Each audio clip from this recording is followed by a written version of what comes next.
तो भीगे देव अगर कोई कहे तो कौन है भीगे देव? महादेव। 24 घंटा भीगे ही रहते हैं। भीगे रहने का मतलब तात्पर्य क्या है? वे प्यासे हैं। किसके प्यासे हैं? रामचरित्र के प्यासे हैं, कृष्ण लीला के प्यासे हैं। हमारे ब्रजमंडल में कितने रूप हैं महादेव के। नंदगांव चले जाओ तो नंदीश्वर, गोवर्धन चले जाओ तो आशीश्वर, चकलेश्वर, मथुरा चले जाओ तो भूतेश्वर, और वृंदावन के तो सबको जानते ही हैं। वृंदावन में कौन है? गोपेश्वर। महाराज नंदगांव में तो श्री महादेव ऐसे बैठे हैं। कहां बैठे हैं पता है? यशोदा मैया लाला को जब नवावे, रसोई घर में गुसल खाने में ले जाए करके जब लाला को नवाए वे, तो जहां से श्री लाल जी के तन पर पड़ने वाला जल जिस नाली से बाहर आता, महादेव वहीं बैठे हैं। ठाकुर जी का अभिषेक युक्त जल ही मोरी में है के महादेव के ऊपर आता, वहीं बैठे हैं श्री नंदेश्वर महादेव। वहां बैठ करके श्री ठाकुर जी के चरणामृत से ही पूरे दिन अभिषेक अपना करते रहते हैं।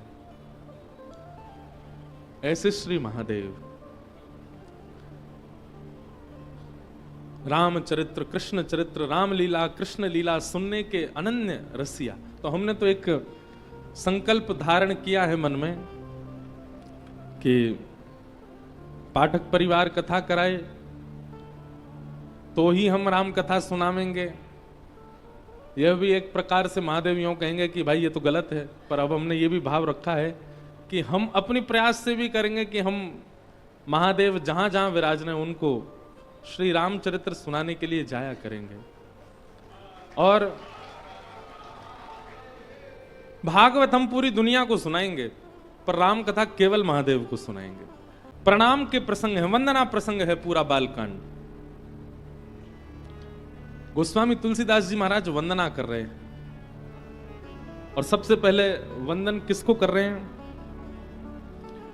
जो सुमिरत सिद्धि होई गणनायक करिवर वदन, करौ अनुग्रह सोई बुद्धि रास शुभ गुण सदन।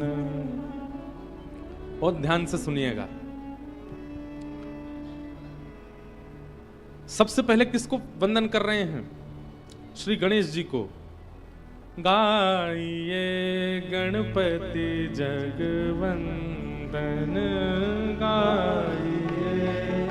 विनय पत्रिका में गाइए गणपति जगवंदन,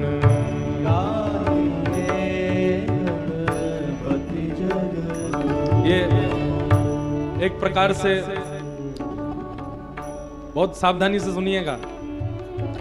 हम राम कथा गाने में थोड़े पर्सनल हो रहे हैं, और पर्सनल किस भाव से हो रहे हैं कि हम विशेष रूप से हम पहले ही कह रहे हैं कि हम आपके लिए नहीं कह रहे हैं कथा, हम अपने लिए और महादेव के लिए कह रहे हैं। तो एक प्रकार से आज से मानस जी का ये प्रारंभ जो हो रहा है, हम गणेश वंदना अपने लिए कर रहे हैं कि हमारी मानस जी की इस यात्रा में कोई विघ्न ना आए। हे गणपति जी हमारी रक्षा करना, हमारे भाव को सुदृढ़ करना। विनय पत्रिका का सबसे पहला पद गोस्वामी तुलसीदास जी महाराज गा रहे हैं।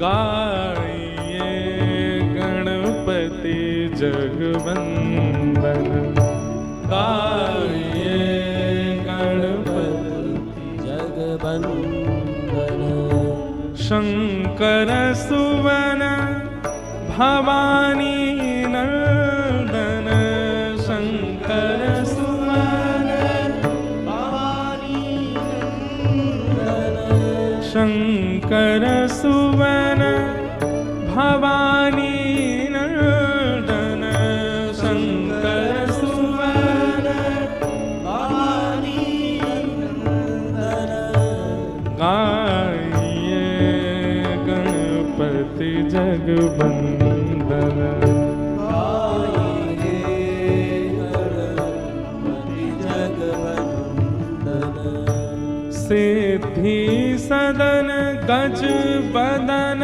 विनायक,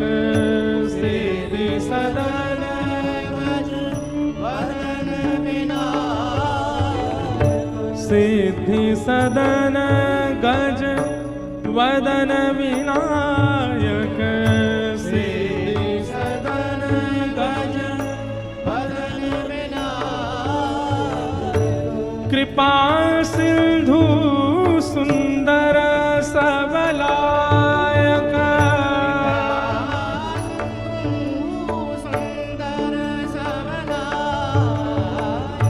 कृपा सिंधु सुंदर सबलायक,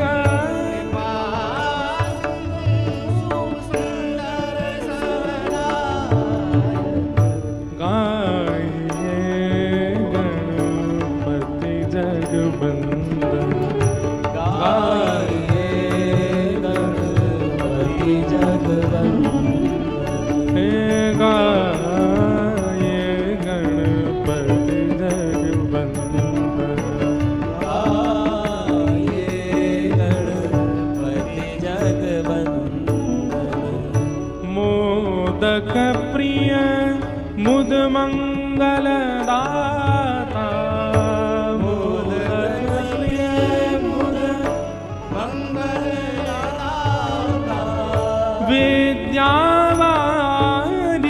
बुद्धि विधाता, विद्यावारिधि बुद्धि विधाता, हे विद्यावारिधि बुद्धि विधाता,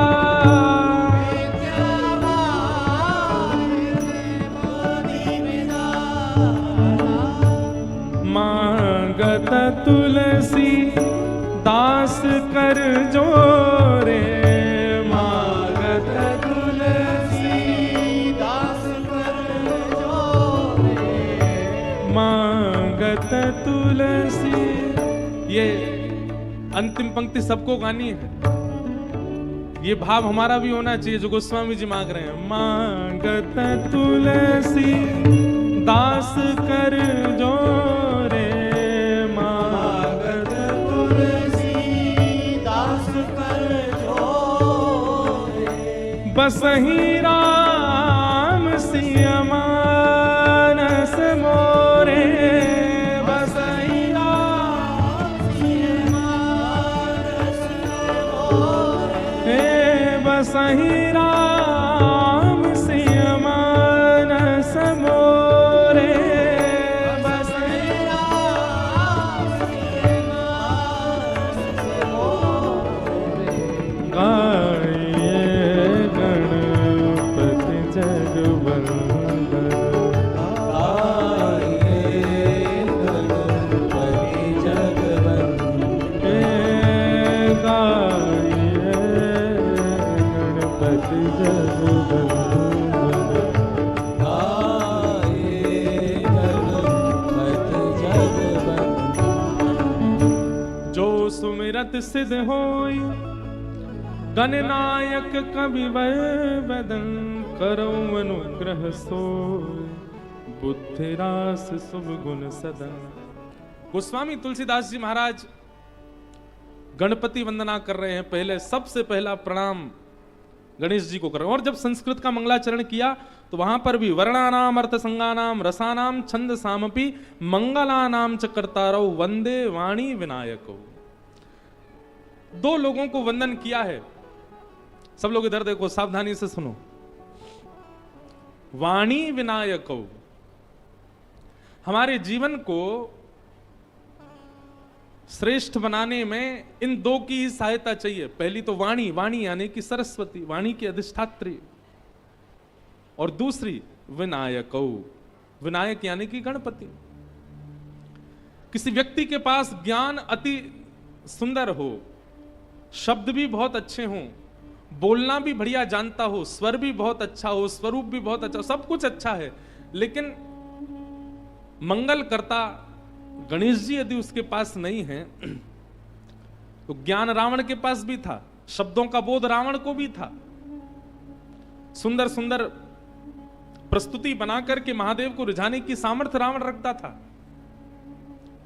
लेकिन निश्चित ही रावण के पास श्री गणेश जी नहीं है। और ऐसा मुझे कभी कभी लगता है कि रावण महादेव को प्रणाम करता था, तो महादेव के बगल में बैठे हुए गणेश जी को देख करके रावण सोचता होगा, मैं महादेव का शिष्य हूं, आप महादेव के पुत्र हो, और पुत्र गुरु का पुत्र और गुरु का शिष्य एक प्रकार से भाई भाई के समान होते हैं। तो भाई का नाता रखने के कारण कभी सम्मान बुद्धि शायद रावण के चित्त में प्रकट हुई नहीं गणेश जी के प्रति, इसीलिए उसका अनित हुआ। गणेश जी का सम्मान उसने किया होता, गणेश जी के प्रति उसका आदर भाव रहा होता, भैया आप महादेव के उपासक हो, इसका मतलब है कि महादेव पंचायतन संपूर्ण परिवार आपके चित्त में होना चाहिए। अकेले महादेव को भजने से कोई काम नहीं बनने वाला है। आपको नंदी को भी प्रणाम करना पड़ेगा, आपको सर्प को भी वंदन करना पड़ेगा, आपको परांबा जगदंबा उमा पार्वती को भी वंदन करना पड़ेगा, उनके वाहन को भी वंदन करना पड़ेगा, आपको कार्तिकेय को भी वंदन करना पड़ेगा, गणपति को भी वंदन करना पड़ेगा, तब ही महादेव उपासक आप माने जाओगे। हमें ऐसा लगता है रावण के नाश का कारण, नहीं तो लोगों के मन में संशय नहीं होगा कि महादेव की उपासना करी फिर भी रावण की ऐसी मति, महादेव की उपासना करी फिर भी रावण की ऐसी गति। उसने अकेले महादेव को पूजा, संपूर्ण पंचायतन परिवार को उसने वंदन नहीं किया, इसलिए महादेव की ऐसी गति हुई, इसलिए रावण की ऐसी गति हुई। लेकिन एक बात याद रखिएगा, राजा को बाद में प्रसन्न करो, मंत्री महामंत्री सेनापति और द्वारपाल ये यदि पहले प्रसन्न हो गए तो राजा का प्रसन्न होना ना होना चलेगा, लेकिन मंत्री महामंत्री सेनापति और द्वारपाल यदि आपसे प्रसन्न हैं तो आपके सारे काम बन जाएंगे। अब देखो यहां रामेश्वर मंदिर में भले ही आप महादेव के कितने भी बड़े उपासक हो, भले ही आप काशी विश्वनाथ से आए हो, स्वयं बनारस से ही आए हो, इसका मतलब है कि महादेव से आपका सीधा संबंध है, लेकिन यहां के पुजारियों से आपका कोई संबंध नहीं, मंदिर के अधिकारियों से आपके 36 के आंकड़े हो गए। क्यों? आप हिंदी बोलते, वो तमिल बोलते हैं, वो किड़बिड़ करते हैं और आप हिंदी में बोलते हो अरे दर्शन करा दो हमको।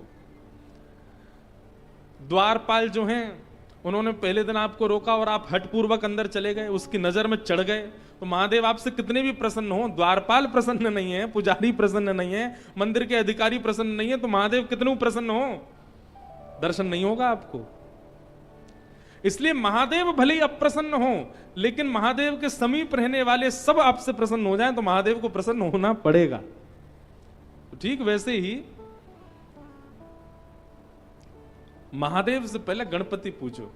2 दिन हो गए हमको अभी तक रामेश्वर भगवान के दर्शन ही नहीं हुए, तो हमने आज पहले ही गणेश जी की वंदना करी है कि गणेश जी प्रसन्न हो जाएं। अभी पार्वती जी को भी प्रसन्न करेंगे, उसके बाद कार्तिकेय भगवान को भी नेक रिझाएंगे, राम जी को वंदन करेंगे, तो महादेव को कपाट खोलने पड़ेंगे, अपने आप सारी व्यवस्था करके हमको बुलाना पड़ेगा। वंदे वाणी विनायको, सबसे पहले सरस्वती और गणपति इन दोनों को वंदन किया। सरस्वती मात्र जीवन में आ जाए मतलब ज्ञान आ जाए, और गणपति ना आवे। गणपति का मतलब क्या है? विवेक, सही और गलत की पहचान। ये कौन कराता है? ये गणेश जी कराते हैं। और जिस पर गणेश की कृपा नहीं है वो विवेक शून्य हो जाता है। इसलिए पहले गणपति वंदन किया, जिनके स्मरण से सभी कार्य सिद्ध होते हैं। अच्छा एक बात बताएं, भागवत जी की एक बड़ी सुंदर कथा है।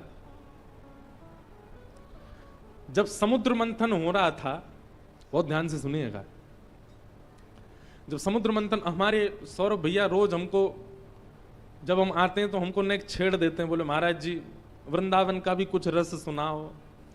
अब हमारी ऐसी भाव है कि हम राम कथा हमको साल में एक बार गाने को मिलती है, तो हमको यूं लगती है हम पूरा समय राम जी को ही दे दें। ठाकुर जी की लीला तो हम गाती रहते हैं दुनिया में, पर क्योंकि रामेश्वर भगवान के चरणों में बैठे हैं, यही रामेश्वर हमारे यहाँ गोपेश्वर बन के बैठे हैं, तो कहीं ना कहीं हो ना हो कृष्ण लीला प्रकट हो ही जाएगी। हम करेंगे नहीं, अपने आप हो जाएगी। तो इसलिए बिल्कुल वो निश्चिंत होके बैठे, हम कुछ ना कुछ सुना देंगे वृंदावन। गणेश जी की बात सुनकर के ठाकुर जी बड़े प्रसन्न हो गए, बोले ऐसी बात नहीं है, और आपकी वंदना कर रहे हैं, आप तो केवल स्वीकृति प्रदान कर दो कि कार्य मंगल होगा, बाकी सब मैं संभाल लूंगा।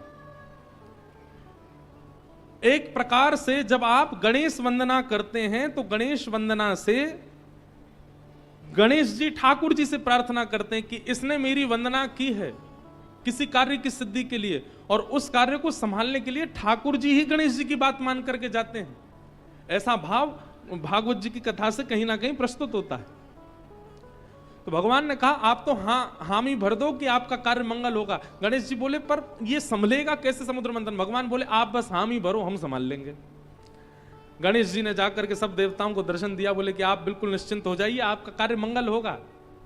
और इतने में ही क्या हुआ, गणेश जी के कहते ही भगवान श्रीमन नारायण ने कच्छप रूप धारण किया, कछुआ बने और समुद्र के भीतर प्रवेश करके मंदिराचल पर्वत को अपने पीठ पर धारण कर लिया। और जैसे समुद्र मंथन हुआ तो रत्न प्रकट होने लगे। देवताओं को लगा कि गणेश जी की कृपा से सब मंगल हुआ, परंतु वास्तव में यह है कि गणेश जी की स्वीकृति यदि हो जाए तो आदिदेव नारायण लग जाते हैं उस कार्य की सिद्धि में। इसलिए गणेश वंदना अति आवश्यक है, क्योंकि श्री गणेश जी ठाकुर जी को बड़े प्रिय हैं। यदि वो किसी कार्य से प्रसन्न है तो वो कार्य सफल होगा ही होगा, क्योंकि स्वयं ठाकुर जी फिर उस कार्य को संभालने के लिए जाते। तो गोस्वामी जी ने गणेश वंदना की। आज वंदना प्रसंगी है, कितनी वंदना कर रहे हैं देखो। गोस्वामी जी के इन भावों को प्रणाम करने का मन होता है। गणेश जी की वंदना के बाद किसको वंदन कर रहे हैं? मूक होई वाचाल पंगु चढ़ई गिरिवर गहन, जासु कृपा सो दयाल द्रवउ सकल कलिमल दहन। एक श्लोक है ना, मूकम करोति वाचालम पंगुं लंघयते गिरिम यत् कृपा तमहम वंदे परमानंद माधवम। जिनकी कृपा से गूंगा बोलने लग जाता है, जिनकी कृपा से लंगड़ा पर्वत लांग जाता है, जिनकी कृपा से बिना नेत्र वाला भी देख लेता है, ऐसे परब्रह्म भगवान को मैं वंदन करता हूं। ठाकुर जी यदि चाह जाएं, ठाकुर जी यदि चाह लें तो न नेत्र वाला भी सृष्टि को देख सकता है, और ठाकुर जी यदि नहीं चाहें तो सर्वगुण संपन्न होने के बाद भी व्यक्ति देख नहीं पाएगा, सन्मुख होने के बाद भी नहीं देख पाएगा। हम कोई मनगढ़ंत बात कहें तो आपका अविश्वास होना स्वाभाविक है, परंतु हम बिल्कुल सत्य घटना बता रहे हैं। हमारे पूज्य नाना जी पंडित श्री कृष्णलाल शास्त्री जी, उन्होंने एक बार एक बात हमको सुनाई थी, अभी अचानक याद आई। हमारे नाना जी जब अपने समय में थे, युवावस्था में थे, तो आपने गांव के किसी व्यक्ति से कुछ कर्जा लिया, धन लिया। धीमे धीमे वो कर्जा चुका भी दिया, परंतु जिस व्यक्ति से कर्जा लिया उसके चित्त में लोभ आ गया। उसके मन में आया कि कोई लिखा पढ़ी तो है नहीं, कहीं लिखा तो है नहीं कि इन्होंने इतना मांगा, इन्होंने इतना वापस कर दिया, इनसे और मांग लिए जाएं। उस व्यक्ति ने पूरे नगर में ऐसा हल्ला कर दिया कि इन्होंने अभी तक मेरा पैसा वापस लौटाया नहीं है, और मैं हठपूर्वक, मैं जबरदस्ती, मैं कैसे भी करके इस तिथि तक इन्होंने पैसा नहीं दिया तो मैं इनसे हठपूर्वक ले लूंगा। नाना जी सबको बोले भैया मैंने दे दिया है, वो बात हमसे गलती हो गई, हमने कहीं लिखा पढ़ी नहीं करी है। नाना जी के द्वारा सुनाई गई घटना बता रहे हैं आपको। उस व्यक्ति ने खुले बाजार में नाना जी को कहा कि कल अगर तुमने हमको पैसा नहीं दिया तो हम पुलिस लेके आएंगे और तुमको गिरफ्तार करवा देंगे। हमारे घर में, नाना जी के घर में सब लोग बड़े विचलित हो गए, बोले अब क्या करें, ये तो कल आ जाएगा, और हटीला व्यक्ति आ ही जाएगा।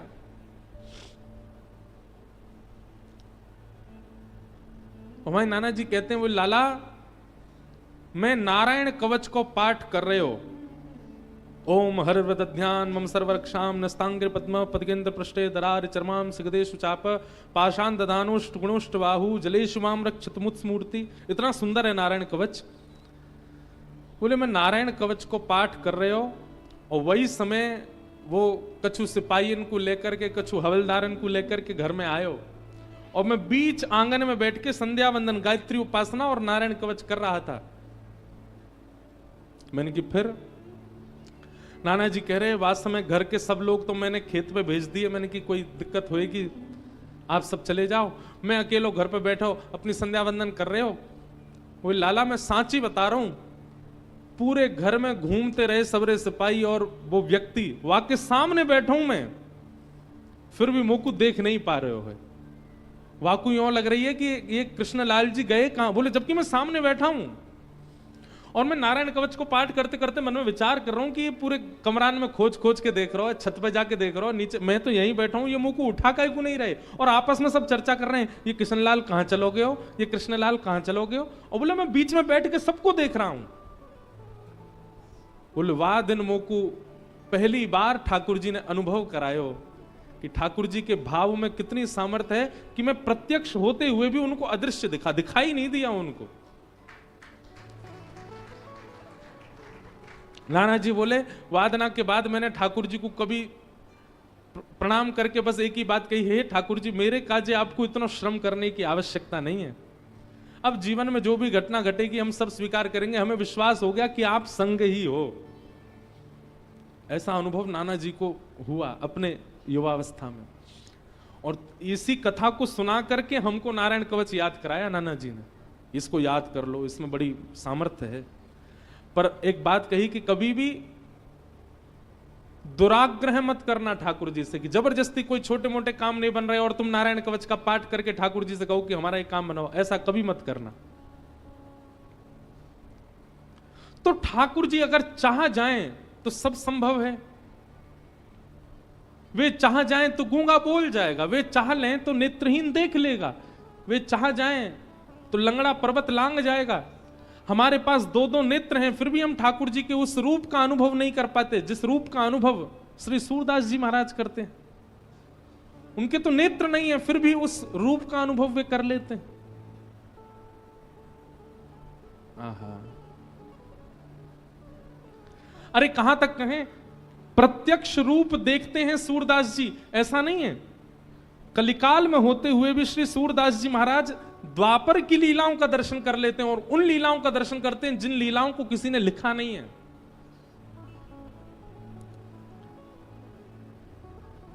सूरदास जी की एक पद है, सूरदास जी का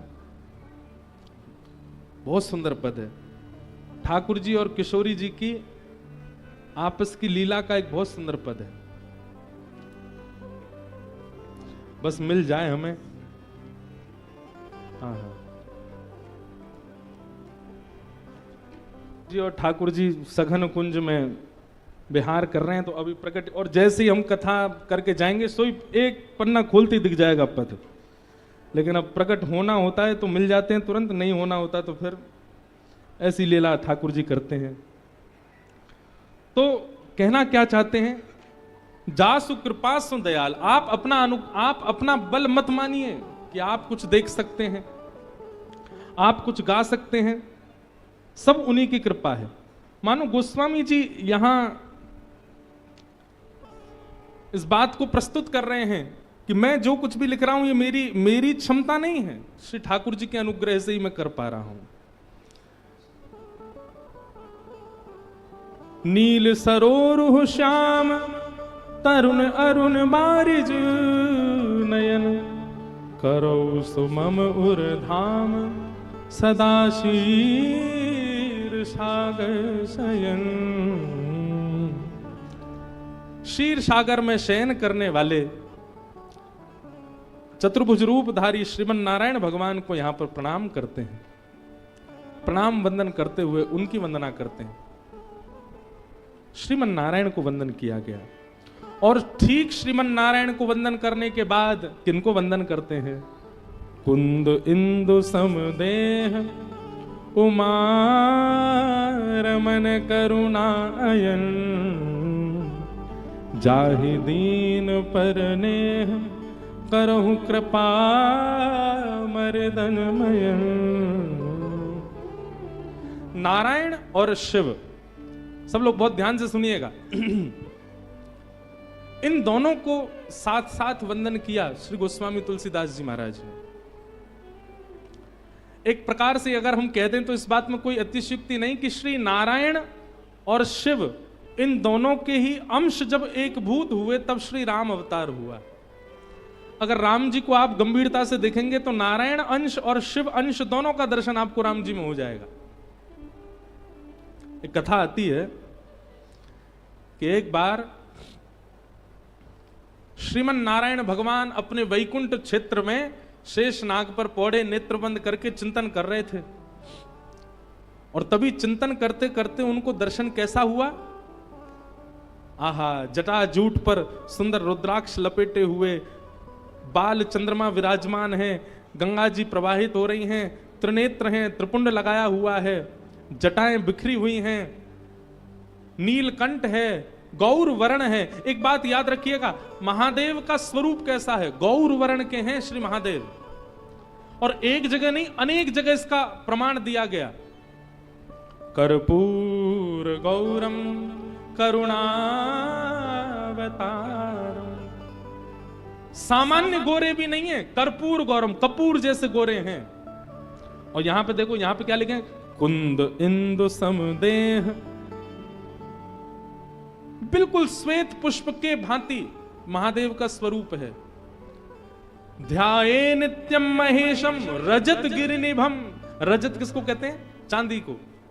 चांदी के पर्वत के समान चमकते हैं श्री महादेव। यानी कि महादेव का स्वरूप कैसा है? गोरे हैं महादेव। श्याम वर्ण, नील वर्ण, अब कहीं होगा उसका वर्णन आदि आदि हो तो हो, पर अगर एक बात आपकी स्थिति बताता है, अगर आप बहुत भजन करते हैं, बहुत कथा सुनते हैं, सत्संग करते हैं, तो आपका भजन, आपकी कथा, आपका सत्संग ये कितना फल रहा है, ये आपके स्वप्न की स्थिति से पता चलेगा। किस प्रकार के स्वप्न आपको आते हैं?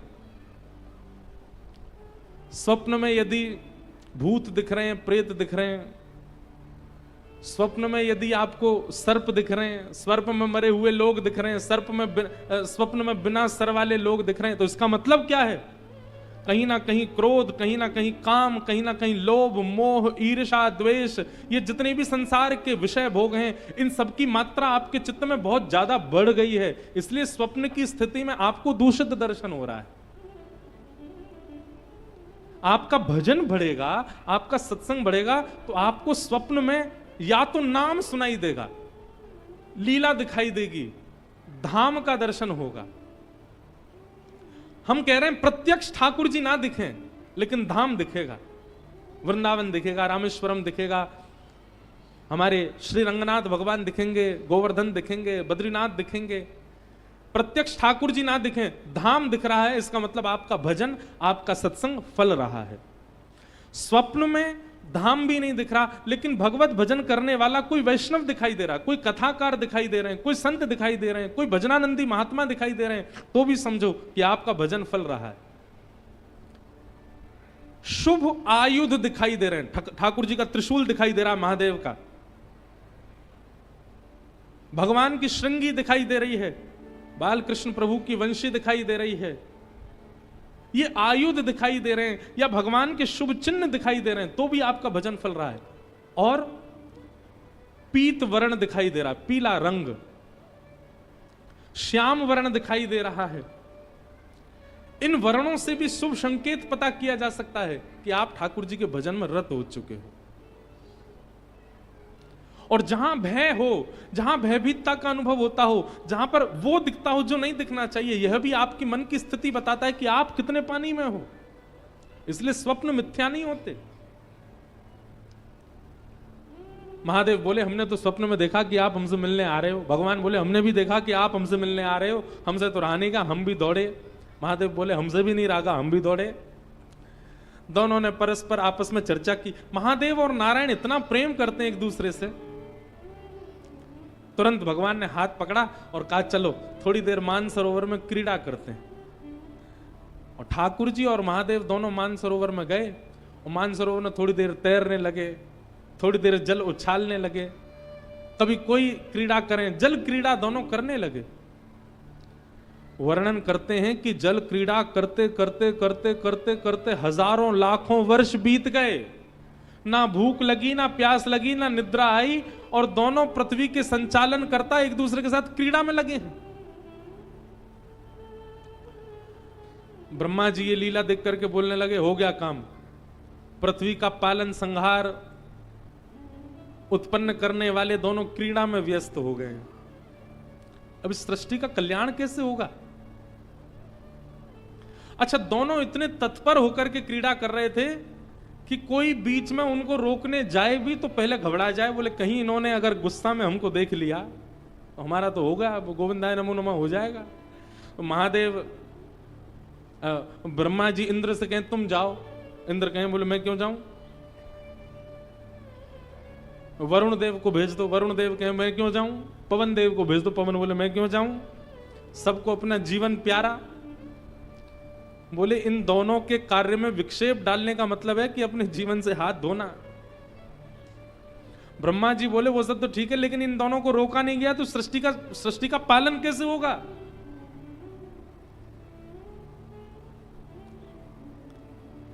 हजारों युक्तियां सोच ली, लेकिन किसी भी कारण से, किसी भी प्रकार से महादेव और ठाकुर जी इतने तत्पर होकर के खेल रहे हैं कि उनकी क्रीड़ा रुकी ही नहीं।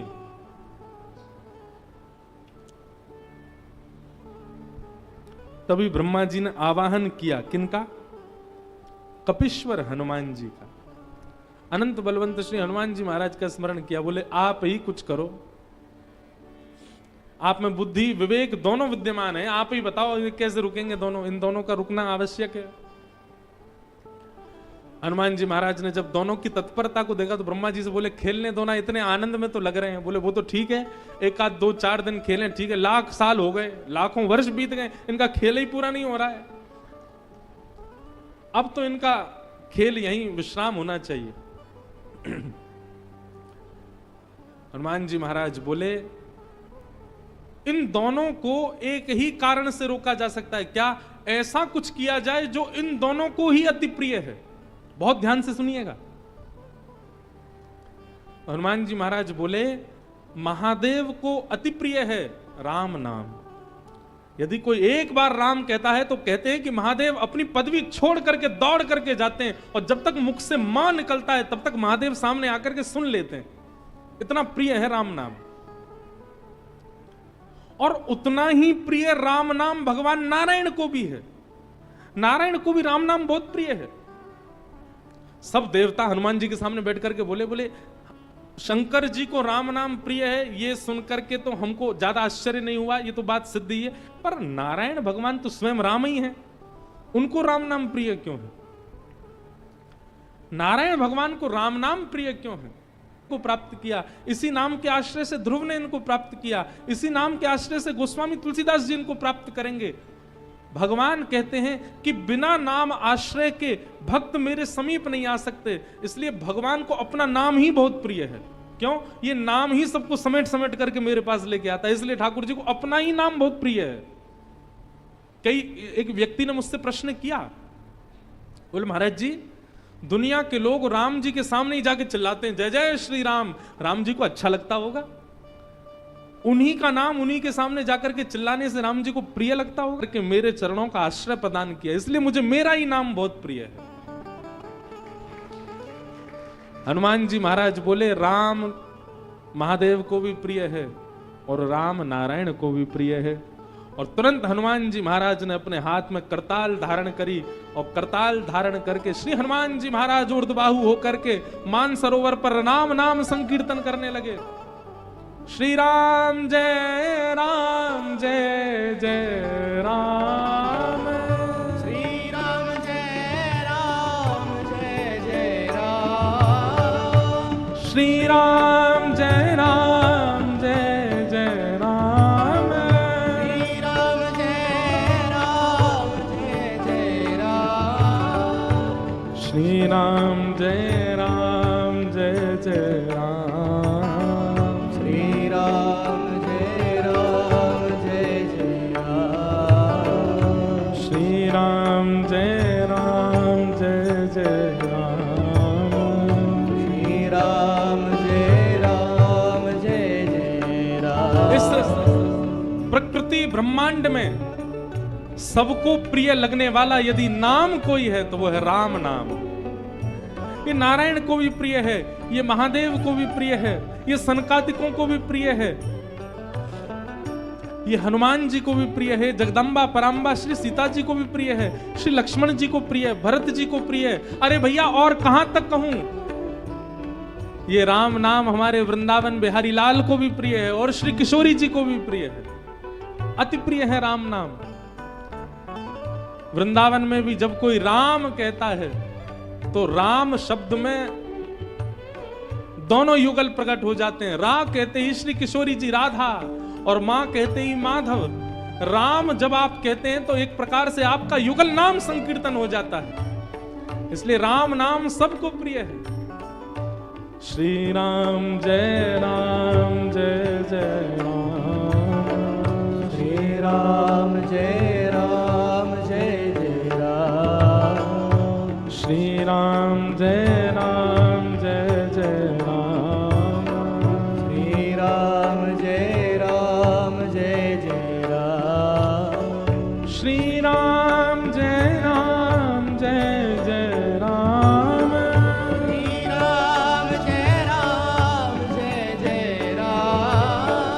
श्री राम जय जय राम, श्री राम जय जय राम,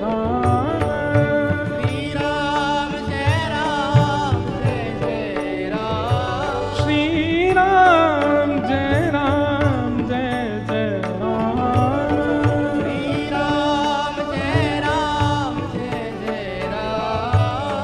श्री राम जय जय राम, श्री राम जय जय राम, वंदौ नाम राम रघुवर के, वंदौ नाम सबका राम रघुवर गोस्वामी तुलसीदास जी महाराज, वंदौ नाम राम रघुवर को, वंदौ हेतु कृशानु भानु हिम कर को, हेतु महामंत्र जोई जपत महेशु,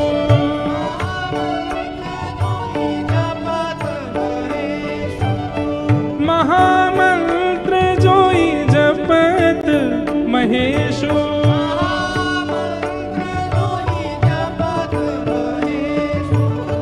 काशी मुक्ति हेतु उपदेशु,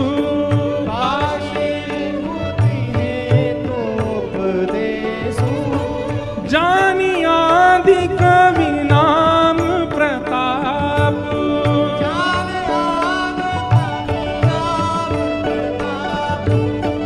भयउ सुध करी उलटा जापू,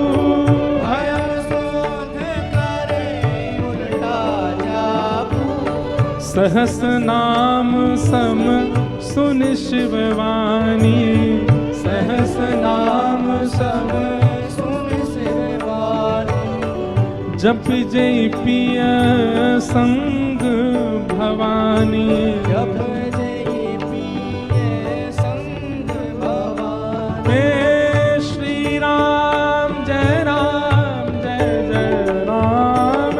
श्री राम जय जय राम, श्री राम जय जय राम, श्री राम जय जय राम, हर्ष हेतु हेरी हरहि को, हर्ष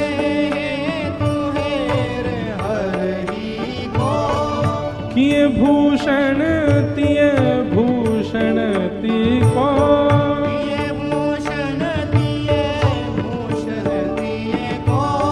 नाम प्रभाव जान शिवनी को,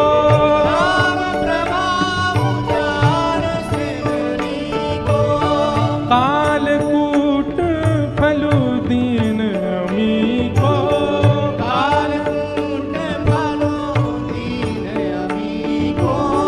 श्री राम जय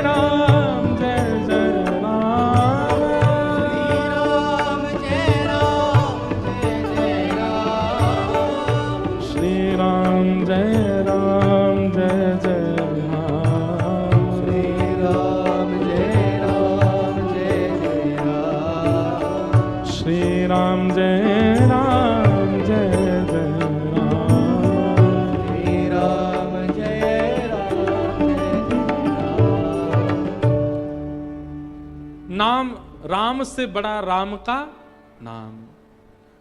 जैसे ही हनुमान जी महाराज ने मानसरोवर पर बैठ करके नाम का गुणगान गाना प्रारंभ किया, राम नाम की ध्वनि को प्रारंभ किया करने लगे, और वही राम नाम जब नारायण भगवान ने श्रवण किया, नेत्र बंद हो गए, और उस नाम के सहारे चरणों को प्राप्त करने वाले समस्त भक्तों का चिंतन नारायण भगवान के चित्त में प्रकट हो गया। उनकी क्रीड़ा भी वहीं विराजमान हो गई। तुरंत निकल करके बाहर आए, सब भक्तों का चिंतन करके भाव विह्वल भगवान हो गए। मेरी सबरी कहाँ है, मेरा विभीषण कहाँ है, मेरे हनुमान कहाँ है, मेरे कपिध्वज कहाँ हैं, मेरे कपीश्वर कहाँ हैं। और उस नाम के प्रभाव से लाखों वर्षों से चली आ रही वो क्रीड़ा वहीं विराजमान हो गई। सब देवताओं ने हनुमान जी को प्रणाम किया। हनुमान जी महाराज बोले, हमें प्रणाम मत करो, प्रणाम करना है तो राम के नाम को प्रणाम करो, नाम को वंदन करो। भैया सही बात तो ये है कि हम सीधे भगवान को जानना चाहते हैं, नाम का आश्रय हमने लिया नहीं है। सही बात तो यह है कि नाम का आश्रय ले लीजिए, नाम ही आपको ठाकुर जी को जना देगा। नाम में इतनी सामर्थ्य है, नाम इतना श्रेष्ठ है। तो श्री गोस्वामी तुलसीदास जी महाराज ने पहले तो नारायण को वंदन किया, और नारायण के ठीक तुरंत बाद कुंद इंदु समदेह उमार मन करुणा अयन, जाहि दीन पर नेह करूं कृपा मर्दन मयन। महादेव को वंदन किया, और महादेव को वंदन करने के बाद, नारायण को वंदन करने के बाद, गणपति को वंदन करने के बाद फिर वंदन किनको कर रहे हैं? वंदौ गुरुपद कंज कृपा सिंधु नर रूप हरि, महामोहतम पुंज जासु वचन रवि कर निकर, वंदौ गुरु पद पदम परागा। ऐसे गाओ, बिना ताल के गाओ। सुरुचि सुवास सरस अनुरागा, सुरुचि सुवास सरस अनुरागा, अमीय सुरी मय चूरन चारु, अमीय मय चूरन चारु, समन सकल भवरज परिवार, समन सकल भवरज परिवार। गुरु को वंदन किया। बंधुओं, गुरु कौन है? जैसे ठाकुर जी ने हम सब का निर्माण तो किया, हम सबको नेत्र प्रदान किए, नासिका प्रदान की, जिह्वा दी, कान दिए, हाथ दिए, पैर दिए, सकल शरीर प्रदान किया ठाकुर जी ने। परंतु इस शरीर से अपना कल्याण करने का जो मार्ग है वो गुरु ही बता सकते हैं। सीधी बात है, रसोई घर में टमाटर भी हैं, आलू भी हैं, भिंडी भी हैं, नमक भी है, मसाले भी हैं, मिर्च भी हैं, सारी व्यवस्थाएं हैं, पर उन व्यवस्थाओं को व्यवस्थित करके साग बनाना जो सिखाए वो गुरु है। भगवत प्राप्ति की सारी व्यवस्थाएं भगवान ने हमको जन्म से देकर के भेजी हैं। ठाकुर जी ने हाथ दिए, पैर दिए, नेत्र दिए, नाक कान सब कुछ प्रदान किया है ठाकुर जी ने। ये सब वह वस्तु हैं जिनसे भगवत प्राप्ति बड़ी सहजता से हमें हो सकती है। मतलब सब्जी सारी दे के भेजा है ठाकुर जी ने हमको, पर सब्जी को बनाना गुरु सिखाते हैं। इन नेत्रों से हम कैसे ठाकुर जी का दर्शन करें, कानों से कैसे श्रवण करें, हाथों से कैसे सेवा करें, चरणों से कैसे प्रदक्षिणा करें, यह तो गुरु सिखाएगा। अब देखो हमारे सामने सब संगीतज्ञ महामुनिंद्र बैठे हैं, जो भैया वायलिन बजा रहे हैं, भैया बेंजो बजा रहे हैं, ये हमारे महाराज जी तबला बजा रहे हैं। सारे साज एक से बढ़कर के एक हैं। ये भैया कीबोर्ड बजा रहे हैं, कीबोर्ड 2-4 लाख रुपए का आता होगा बाजार में। वायलिन भी 1.5-2 लाख रुपए का तो आता ही है, बेंजो भी इतने का ही आता होगा। सबकी कीमत बहुत है, सबका स्वर एक से बढ़कर के एक है, सब बहुत महंगे हैं और सब एक दूसरे को आकर्षित करने वाले हैं। परंतु अभी ये वायलिन भैया छोड़ करके हमारे अनुज जी बजाने लग जाएं, इसमें स्वर कैसा निकलेगा फिर? या तबला हमारे ये भैया छोड़ दें, सौरभ भैया बैठ जाएं तबला बजाने, फिर क्या बजेगा? सामग्री वही है, सामग्री का मूल्य भी उतना ही है, सामग्री का स्वर भी उतना ही है, लेकिन बजाने वाला यदि सुधी नहीं है तो उसके स्वर से किसी को प्रसन्न नहीं किया जा सकता। सही बात है कि नहीं? ठीक वैसे ही हम सब कौन हैं? हम सब साज हैं। अपने आप को जो मानना चाहो मान लो। हम तो सितार हैं, हम अपने आप को सितार मान रहे हैं। सितार में कितने तार होते हैं? कोई वंशी है, कोई सितार है, कोई वायलिन है, कोई बेंजो है, कोई वीणा है, सब अलग अलग साज यहां पर बैठे हैं। हम सबको ठाकुर जी ने परिपक्व बना करके भेजा। हमारे अंदर कोई कमी नहीं है, बिल्कुल बढ़िया हैं हम, लेकिन बस हमारे तारों को झंकृत करने वाला एक गुरु जीवन में आ जाए। हमारे इंद्रिय रूपी एक तार को भी झंकृत कर दिया, उसी तार के स्वर से ऐसा स्वर प्रकट होगा जिस पर वाहवाही संसार नहीं, जिस पर वाहवाही स्वयं श्री राम करेंगे। और जिस दिन राम जी ने वाहवाही कर दी उसी दिन हमारा इस संसार में आना सार्थक हो जाएगा। तो गुरु कौन है? ये सब गुरु बैठे हैं सामने। इनके सामने जो साज हैं, ये सब साज प्रिय इसलिए लग रहे हैं क्योंकि गुरु के द्वारा इनका वादन हो रहा है। और यही इन्हीं को हटा करके कोई और आकर के इनका वादन करने लग जाए, इनके स्वर से कोई रीझ नहीं पाएगा। ठीक वैसे ही हम हैं।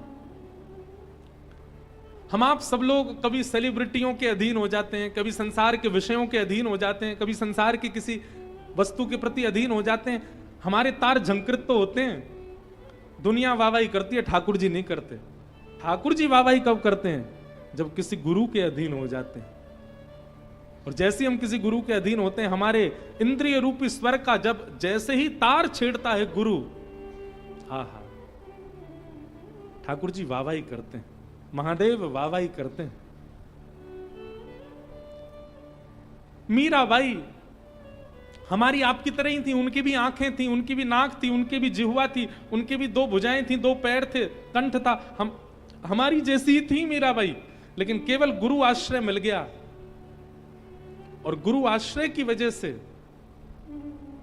भाई छोड़िया बंधु छोड़िया छोड़िया जग सोई, साधुअन संग बैठ बैठ, साधुअन संग बैठ बैठ, लोक लाज कोई रे, मेरे तो गिरधर गोपाल, दूसरो न कोई, दूसरो न कोई। और देखो एक सूरदास नामक भी हुए, उनका तो एक तार भंग था, नेत्र थे ही नहीं उनके। हम तो सारे तारों से युक्त हैं, हम जो साज हैं, पर सूरदास रूपी एक साज था, उनका तो एक तार था ही नहीं। लेकिन एक श्रेष्ठ गुरु प्राप्त हो गए तो एक तार ना होने के कारण भी जितने तार थे उन्हीं के झंकार से ही ठाकुर जी को प्रकट कर दिया, ठाकुर जी को प्रसन्न कर दिया। अष्टावक्र 8 जगह से वक्र थे, लेकिन गुरु कृपा से वक्र होने के बाद भी ठाकुर जी की कृपा से उनको प्राप्त हो गए। आहा,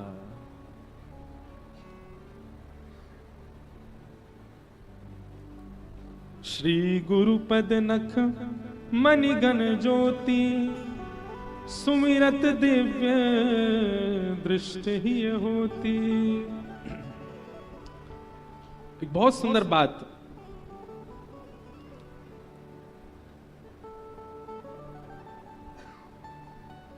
श्री गोस्वामी तुलसीदास जी महाराज अपने मंगलाचरण में कहते हैं ना, वंदे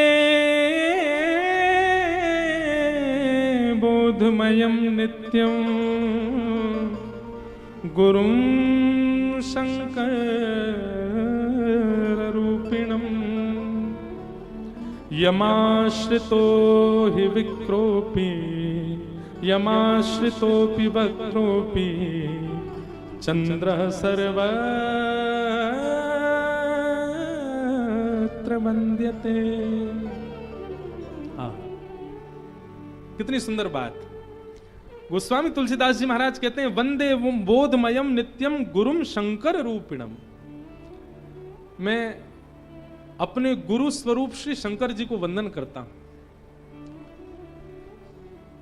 शंकर हैं, ये तो उनकी विशेषता है ही, पर गुरु रूप हैं। यहां गुरु की महिमा बता रहे हैं। सब लोग सावधानी से इधर देखो, ध्यान पूर्वक सुनो। गोस्वामी जी महाराज कह रहे हैं कि गुरु कैसे होते हैं। बोले गुरु की कृपा कैसी होती है कि यमाश्रितो ही वक्रोपी चंद्रः सर्वत्र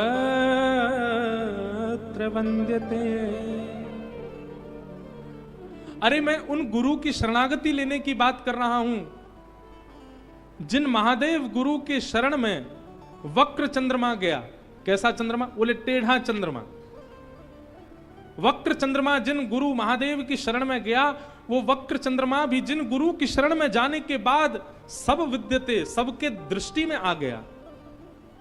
महादेव कैसा चंद्रमा धारण करते हैं? पूर्ण चंद्रमा नहीं, वक्र चंद्रमा। जबकि वक्र टेढ़ा एक प्रकार का दोष है, और पूर्ण चंद्रमा नहीं है, अर्ध से भी छोटा चंद्रमा, बाल चंद्रमा धारण करते हैं। इसका मतलब नहीं है पूर्ण गुणवान चंद्रमा धारण नहीं करते महादेव। कैसा? बोले थोड़ा सा दृश्यमान चंद्रमा है, केवल थोड़ा सा गुण है उसके अंदर, उसको अपने सिर पर धारण करते हैं। भाई यही गुरु कृपा है, जिनकी शरण जाने पर हम भले ही थोड़े से गुणवान हो, भले ही हमारा स्वरूप वक्र हो, हम टेढ़े हो, हमारे अंदर दोष भरे पड़े हो, पर गुरु शरण में जाने का यह प्रभाव मैंने देखा कि वक्र चंद्रमा महादेव के चरणों में गया, और महादेव के चरणों में जाते ही उस वक्र चंद्रमा का दर्शन सबने किया। उस सबके लिए पूजनीय हो गया, सबके लिए वंदनीय हो गया, सबके लिए दर्शनीय हो गया। ऐसे गुरु चरणों में मैं प्रणाम करता हूं, गुरु की मैं वंदना करता हूं। गुरु पद रज मृदु मंजुल अंजन नयन अमीय द्रग दोष विभंजन तेहि कर विमल विवेक विलोचन वर्णो रामचरित भवमोचन। गोस्वामी तुलसीदास जी महाराज कह रहे हैं, मैं जिस रामचरित्र का दर्शन करके अपनी लिपिबद्ध कर रहा हूं, ये मेरे दर्शन की सामर्थ्य नहीं है। तो फिर किसी ने कहा कि हे गोस्वामी जी, आपको ये रामचरित्र कैसे दिख रहा है? गोस्वामी जी कहते हैं, गुरुपद रज मृद मंजुल अंजन। मैंने अपने गुरु की चरण रज को अंजन यानी कि काजल बनाकर के अपने नेत्रों में लगाया है, और गुरु कृपा से ही मुझे ऐसी दृष्टि प्राप्त हुई जिससे मैं रामचरित्र का दर्शन करके लिख पा रहा हूं। बंधुओं, गोस्वामी जी से एक बात सीखिएगा। वैसे सीखने को तो हजार बातें हैं, पर एक विशेष बात सीखिएगा। क्या? गोस्वामी जी ने संपूर्ण मानस में एक जगह भी स्वयं को श्रेय प्रदान नहीं किया राम यश लिखने में। गोस्वामी जी ने एक बार भी ऐसा नहीं कहा कि ये यश मैंने लिखा, ये यश मेरे चिंतन में आया, ये भाव मेरे द्वारा प्रस्तुत किया गया। नहीं, हर जगह गोस्वामी जी महाराज अपने गुरु की कृपा को ही श्रेष्ठ बता रहे हैं। भगवत प्राप्त व्यक्ति का यह लक्षण होता है कि वो अति विशिष्ट क्रियाओं को करने के बाद भी अपने ऊपर श्रेय नहीं लेता है। गोस्वामी जी महाराज कह रहे हैं, मेरी सामर्थ्य नहीं कि मैं लिख सकता, ये तो मेरे गुरु की कृपा है। जिन गुरु कृपा से मुझे ऐसी दृष्टि प्राप्त हुई कि मैं ठाकुर जी का यश लिख पाया हूं। ते ही करि विमल विवेक विलोचन, वर्णो रामचरित भव मोचन। और देखो एक बात और, गोस्वामी तुलसीदास जी की वाणी में एक बात आपको बहुत अच्छे रूप से देखने को मिलेगी, बहुत ध्यानपूर्वक सुनिएगा। क्या? पहली बात तो गोस्वामी जी जो कुछ भी लिखते हैं उसमें श्रेय अपना नहीं मानते हैं कि मैंने लिखा है, अपने गुरु का श्रेय मानते हैं। और गोस्वामी जी की वाणी में दूसरी बात जो आपको देखने को मिलेगी वो यह कि गोस्वामी जी जो कुछ भी लिखते हैं इतने विश्वास से लिख रहे हैं कि मैं जो लिख रहा हूं इससे भव मोचन, इससे संसार का कल्याण होगा ही होगा। और ये विश्वास अपनी कृति पर नहीं हो सकता, गुरु की कृपा पर हो सकता है।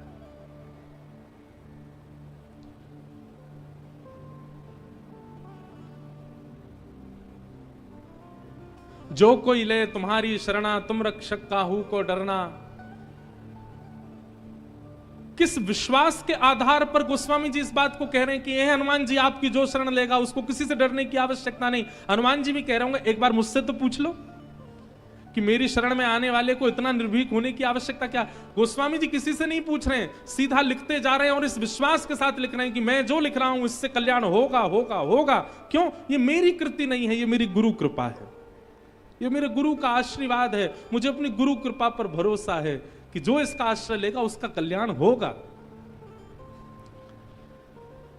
तो गोस्वामी जी की वाणी में दो बातें आपको बार बार देखने को मिलेंगी। पहला तो अपने आप को श्रेय नहीं देते, अपने गुरु को श्रेय प्रदान करते हैं। और दूसरी बात, जो भी लिखते हैं इतने विश्वास के साथ लिखते हैं कि इससे कल्याण होगा ही होगा। तेहि कर विमल विवेक विलोचन, वर्णौ रामचरित भव मोचन। संसार को विषय भोगों से मुक्त करने वाला मैं रामचरित लिख रहा हूं, किसकी कृपा से? गुरु पद रज मृदु मंजुल अंजन, नयन अमीय द्रग दोष विभंजन। भैया एक बात याद रखिएगा, गुरु के प्रति शिष्य केवल एक वस्तु अर्पित कर सकता है, इसके अलावा कोई दान नहीं, कोई दक्षिणा नहीं, कोई वस्तु नहीं। ये बाकी जो कुछ भी आप दे रहे हो ये एक्स्ट्रा करके दे रहे हो। मूल दक्षिणा जो गुरु के चरणों में शिष्य को अर्पित करनी चाहिए वो केवल एक है, और वो क्या है? विश्वास। जिस दिन आप अपने गुरु के आश्रित हो जाते हैं, गुरु आश्रित होने का मतलब होता है कि पूर्ण विश्वास, भरोसा, ये विश्वास दृढ़ चित्त में आ जाए, अब मेरा कल्याण होगा, अब मुझे कल्याण होने से मुझे कोई, हम तो एक बात कहेंगे, जिस दिन आपने गुरु आश्रय लिया उसी दिन इतना विश्वास चित्त में प्रकट हो जाए कि अब मेरे कल्याण में वादा है ही नहीं। इतना विश्वास यदि आपके चित्त में आ गया तो गुरु कृपा आपको परिलक्षित होती हुई प्रत्यक्ष दिखने लग जाएगी। और क्षमा करें, आपने गुरु आश्रय लिया और उसके बाद भी आपके मन में कहीं ना कहीं संशय है, पता नहीं मेरा कल्याण होगा कि नहीं, मेरी सदगति होगी कि नहीं, तो आप गुरु आश्रय में होकर के भी अपना कल्याण नहीं कर पाओगे। सूरदास जी महाराज कह रहे हैं, भरोसो दृढ़ इन चरणन केरो, भरोसो दृढ़ इन चरणन केरो, भरोसो दृढ़ इन चरणन केरो, भरोसो दृढ़ इन चरणन केरो।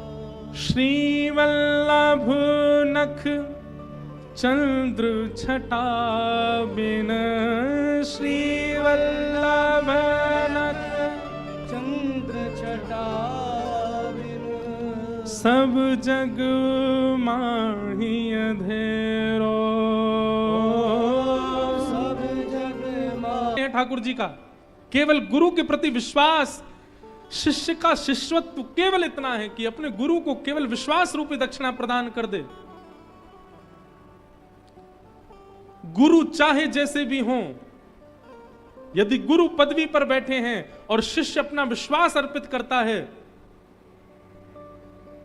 तो गुरु शब्द का दायित्व ठाकुर जी निभाते हैं फिर,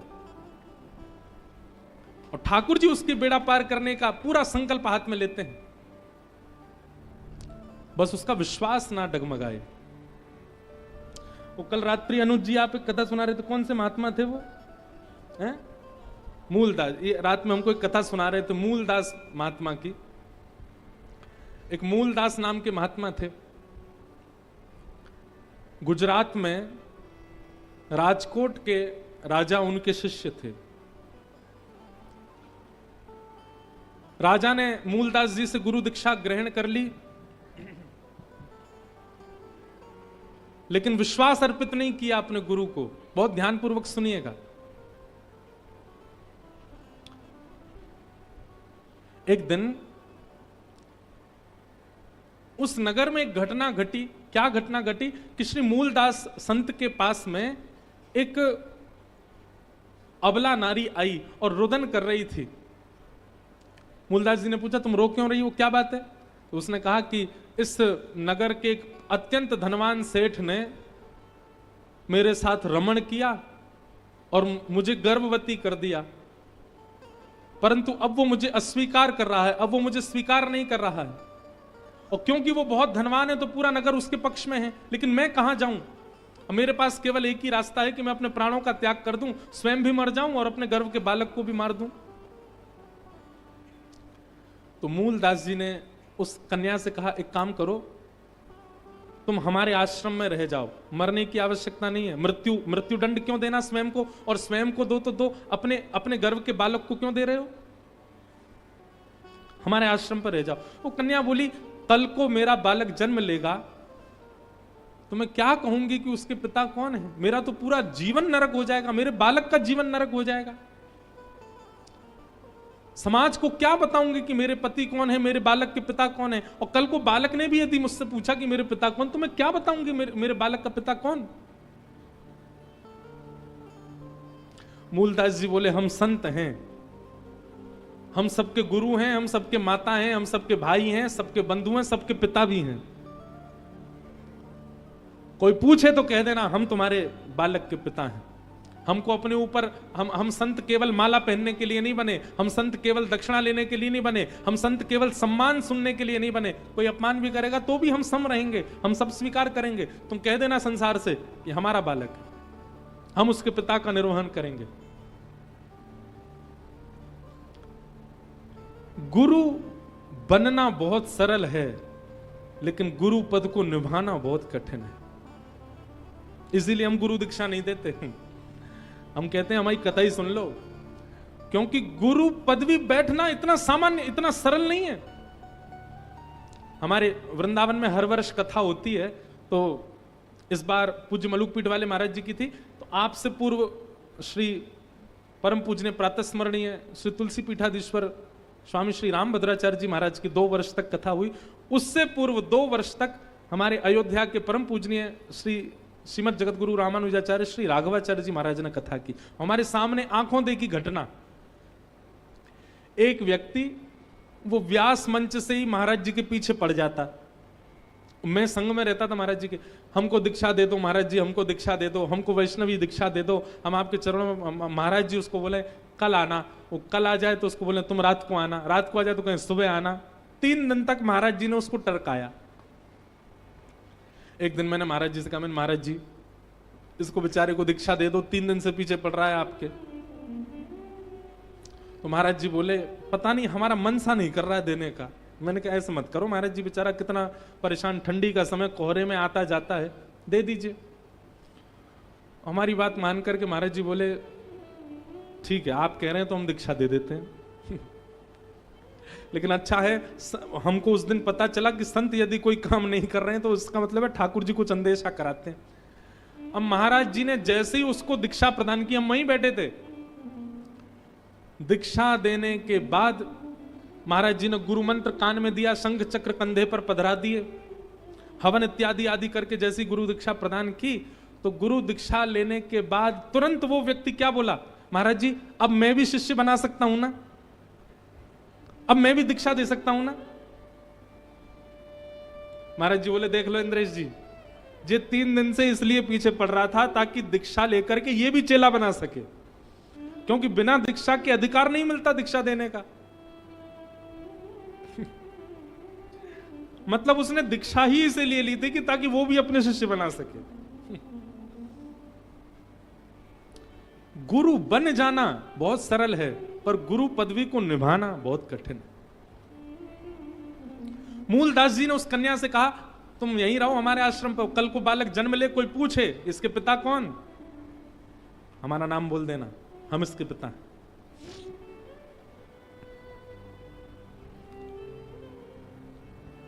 उस कन्या ने बालक को जन्म दिया, और जन्म लेने के बाद हवा की तरह पूरे नगर में बात फैल गई कि मूलदास महात्मा ने अपना सारा धर्म भ्रष्ट कर दिया, और सन्यासी विरक्त होने के बाद भी एक बालक के पिता बन गए। आश्रम से कई शिष्य छोड़ छोड़ करके चले गए, बोले हमारे गुरुजी पद भ्रष्ट हो गए।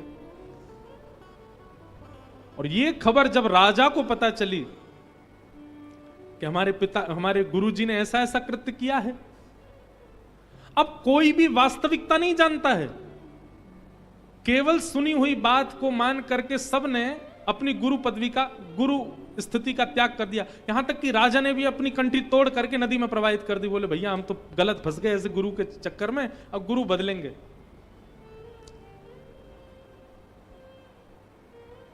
राजा ने दूसरे गुरु जी बना लिए, गुरु त्याग कर दिया। मूलदास जी महाराज को एक दिन पता चला कि सब दुनिया अब विमुख हो गई, मूलदास जी के सारे शिष्य भी छोड़ छोड़ के चले गए। मूलदास जी को इससे कोई प्रभाव नहीं पड़ा, संत को कभी प्रभाव नहीं पड़ता। क्षमा कीजिएगा, जिस गुरु को, जिस संत को केवल सम्मान अच्छा लगता है, और कभी यदि किंचित अपमान हो जाए तो वो आग बबूला हो जाए, तो उनके संतत्व में कुछ तो कमी है। जो सब स्थिति में सम रहे उसी को तो संत कहते हैं।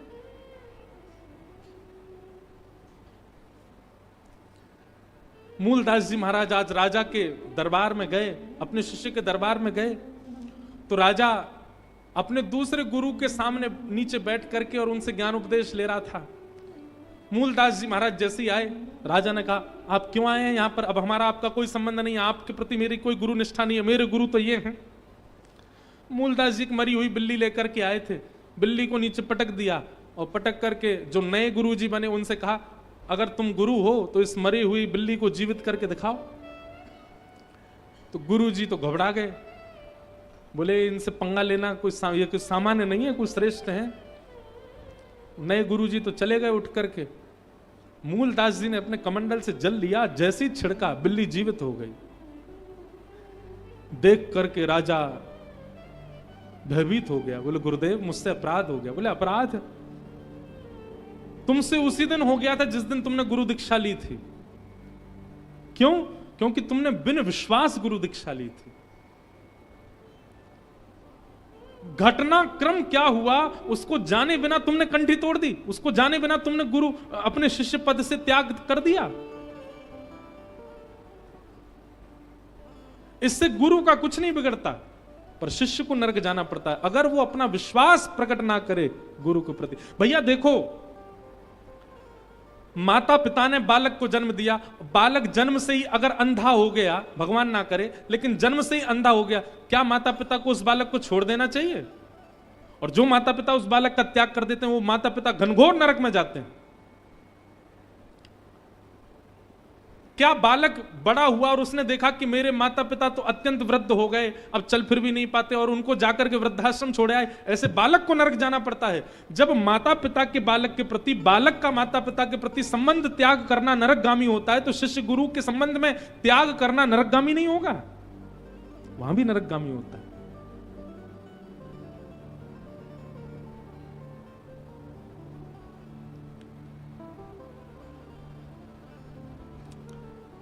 इसलिए श्री गोस्वामी जी महाराज गुरु वंदना कर रहे हैं। गुरु पद रज मृदमंजुल अंजन नयन अमीय द्रग दोष विभंजन तेहि कर विमल विवेक विलोचन वर्णौ राम चरित भव मोचन। मेरे मन में ऐसा भाव आता है कि रामचरित्र इतना कल्याणकारी क्यों है? ये वंदना प्रसंग की वजह से। गोस्वामी जी ने किसी को नहीं छोड़ा, सबको वंदन किया और क्रम सह वंदन किया। जैसा क्रम वंदना का होना चाहिए उस क्रम से वंदन कर रहे हैं गोस्वामी जी महाराज।